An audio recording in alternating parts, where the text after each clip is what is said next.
plenty around to discuss, not just locally, but on the international front as well. So let's bring in the foreign editor at the Australian newspaper, Greg Sheridan. Greg, welcome. I want to start with the former Prime Minister Tony Abbott's opinion piece today, if I may, about the increasingly perilous times we're facing and how the West has to confront them or, quite frankly, lose. You know, since the end of the Cold War, the West, particularly the United States, Greg, has been sitting pretty in relative prosperity despite conflicts in the Middle East. But we're now living in an age of new czars, empires, with Russia and China. How did we end up in this schmozzle?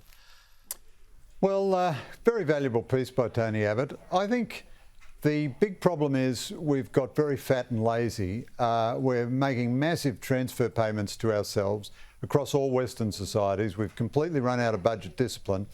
And because the Americans have provided international security to us so effectively, nobody is anymore making any serious effort. But in this country, we've had 15 years of shocking policy under Rudd, Gillard, Rudd, and then Abbott, Turnbull and Morrison, where we've produced almost no defence capabilities that could deter China or, you know, make it pay a price for any adventurism in our part of the world.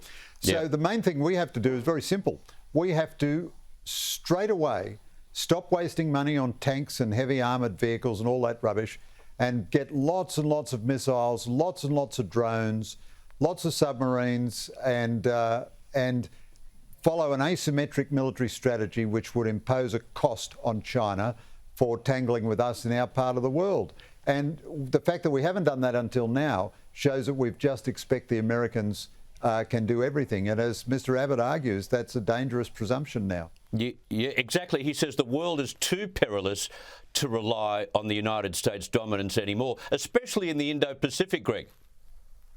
That's right. I mean, you know, I think I love the Americans and I believe in the American alliance, and I think finally they will be reliable. But, you know, if the Americans lost in Taiwan and decided to just go back to America and forget about Asian security, they would still be basically secure. They wouldn't lose their homeland or anything. We, however, would be in desperate trouble.